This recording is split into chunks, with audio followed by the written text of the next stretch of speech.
Reading skills, year 1. I was initially filmed reading the script sat in front of the camera, but my acting was so stiff as so we're praying in okay, we're gonna start that again. So we're now praying, me laying down on the floor and reading off a cue of the sky is that. Was that still really bad? Is that still super bad? Ah!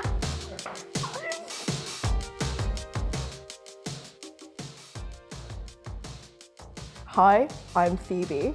Ahead of the sewing tutorials you're about to watch, we wanted to mention a few things. The alterations you've decided to do on your suit might look different to the ones we're teaching here. Don't be concerned if that's the case. We'll be tweaking a broad range of things on Luka's garments, and this should provide you with enough savvy to perform any alterations that we haven't covered. Lastly, for the purposes of filming, we've sometimes only worked on half a garment at a time. You should be amending your garments symmetrically as you go along to avoid inconsistencies in your work. Without further ado, let's begin sewing. Good luck. I love how at the start it just really proves that I really can't film. So these are all of the things that you will need for the alterations that you're going to perform to your suit. Save for the sewing machine. Now the sewing machine is absolutely not a must, and it makes things quicker, but it's certainly not a necessity. And you can hand stitch all of the seams that we are going to be making. So to start off with, Phoebe, do you want to introduce what we've got? So we have here the sewing needles. We like to use betweens, but I know people like to use sharps as well. These just happen to be a bit smaller, but any hand sewn needle will work. Some come in like longer shapes or shorter, but whatever works for you will work. And then we've got basting cotton here. This is a bit softer, a bit thicker, easy to rip out. And we've got our shears, the thread, a thimble, some tailor's chalk, and the tape measure. The thimble is crucial. Thimble is crucial. The thimble is very crucial. We've got an open-ended thimble here, yeah, which is tailoring specific. But you can buy one that's close-ended. All you need to make sure is that it fits snugly on your middle finger. That's your only requirement. Cool. Colour chalk to the same tones that you're going to, to the same tones as the garment that you're sewing. And voila. So here we have a swatch of Cilicia, which is a cotton lining. And we're just going to show you how to use your thimble and hold your needle and do a few stitches which will be necessary for the alterations that we're doing. So to start off with, we're going to just draw a line in the chalk. Now, your chalk needs to be sharpened as you go along. So just grab open your scissors and you can flick that chalk off. Obviously you would do this in a bin, but I'm just showing you on the table for the purposes of this tutorial. And you would sharpen it as you go along so that you get a nice crisp line. So holding your needle, so you place your thimble on your middle finger, grab a needle, and you thread it, single threaded, like so. So we shove it through the eye of the needle. And then what you can do is knot the end. You don't have to, but it does help. So we're going to teach you how to hold the needle first. So what you need to be doing is you need to wrap the thread over your little finger and under your ring finger, and you coil it like this, and that creates a little band of tension between here and there. And then lay the back of your needle up against your thimble there. So I'll do that again. I coil it under my ring finger, over my little finger, and then I apply the back of the needle to the front of my thimble. And then I've got a little bit of tension in there, you can see, which is keeping my needle up against my thimble. And I'm holding my needle on the very tip. So in order to sew what's called a basting stitch, we're simply going to come in and we're going to be sewing flat, and we're sewing against the board, so you can hear the flick of my needle as it comes up from the board. And we're going to lay it into the cloth with our left little finger up against the line and pulling up with the same hand, and then just going along that line all the way.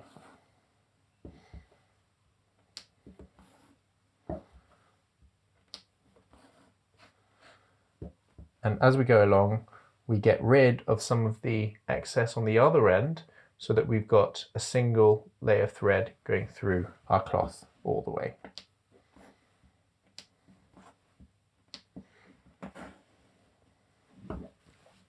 Then we can back tack. So we simply come back on ourselves once, twice, and then snip off. And that's it. So that's your basting stitch. Now, do you want to do a back stitch? Okay, so I'll show you how to do a back stitch. So first you do your first stitch. You go back in where you put in the first time.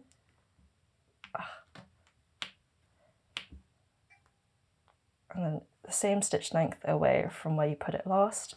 Pull through. And you just keep going.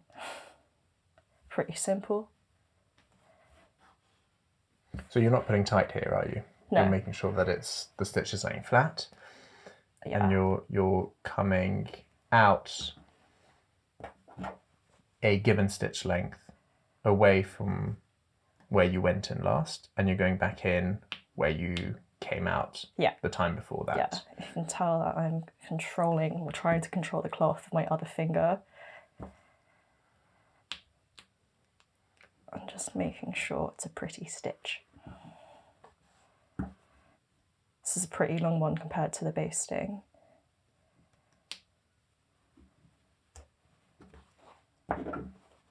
Cool. And so what we end up with is that continuous line of stitch, stitch, stitch, stitch, which is going to be more solid than a running stitch. Yeah. Which is why you don't need the machine. This is just as solid as a machine stitch itself. And then we're going to do a fell stitch.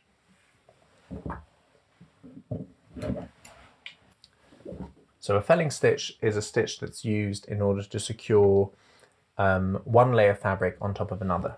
So you would usually have it if you've got something like this. If I grab the iron. Like so. Your fell stitch is going to come, so I've knotted the needle, it's going to come into the very edge of your top layer and come in again to the very edge of the bottom layer where that top layer is sitting. It travels a little bit beneath the two layers of cloth and then comes back out again of the very edge of the top layer. And you just keep on going all the way along. So come back in right in front of where it came out, and then come out again a little bit further on the top layer.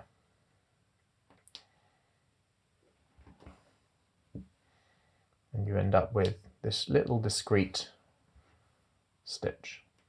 And obviously if it's the same, if the thread is the same colour as the cloth, you just won't see it. Exactly.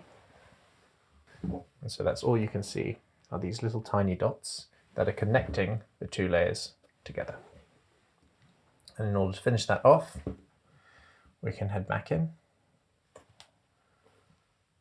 and then reverse and tack off by looping twice beneath.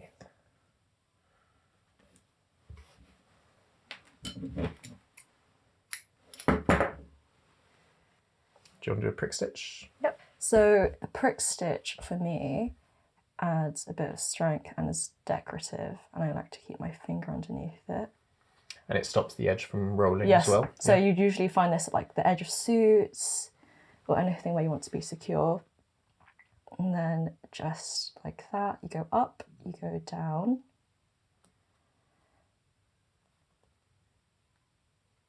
And you go down right behind where you came out? Yeah, right behind. Yeah. You'll see a tiny little dot there, right behind. come back out just a little bit further. Yeah.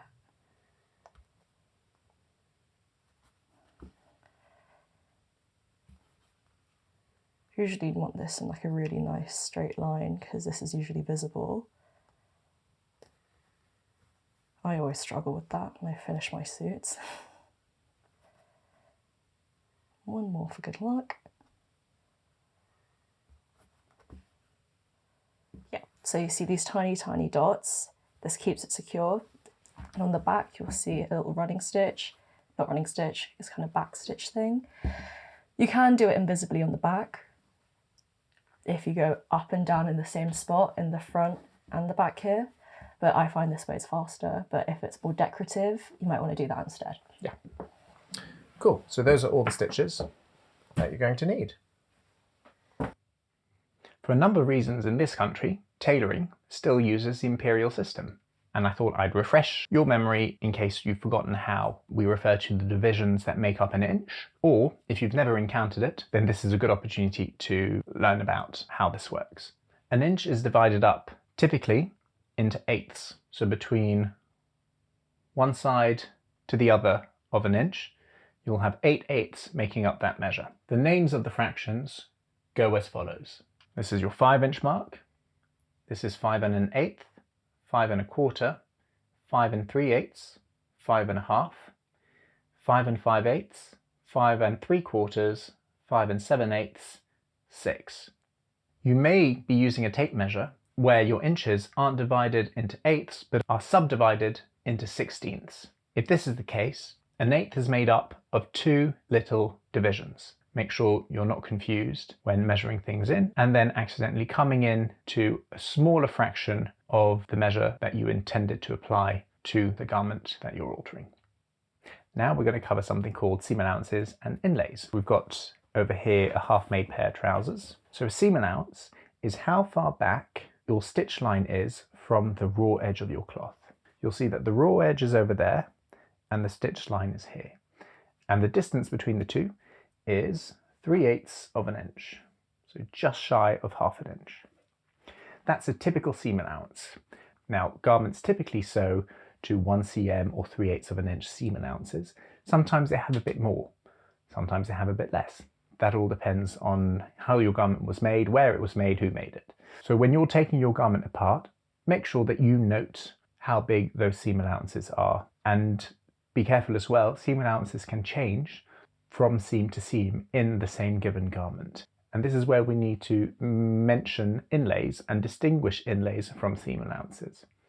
Now, an inlay is what goes beyond the seam allowance in a garment and serves as excess cloth for a garment to be let out at a later date. You can see here I've got these little white mark stitches which mark where that raw edge needs to butt into for that seam to be sewn in correctly.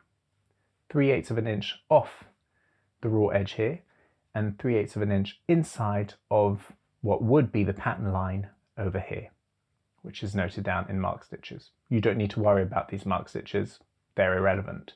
But what you will find in your garment is potentially areas where there's more than 1 centimetre left over. Like in this case, you've got one side that has a small seam allowance and the other side which has a seam allowance and an inlay. We'll be mentioning seam allowances as we go along to make sure that you're not confused and to make sure that you're reminded to note down what they are on your garment.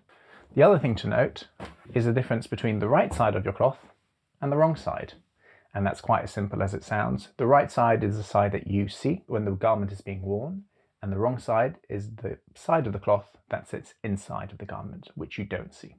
Now, when you're sewing garments and you're making seams, you typically apply your cloth right side to right side and then sew your seam, as is the case over here. Right side against right side and then stitching down your seam.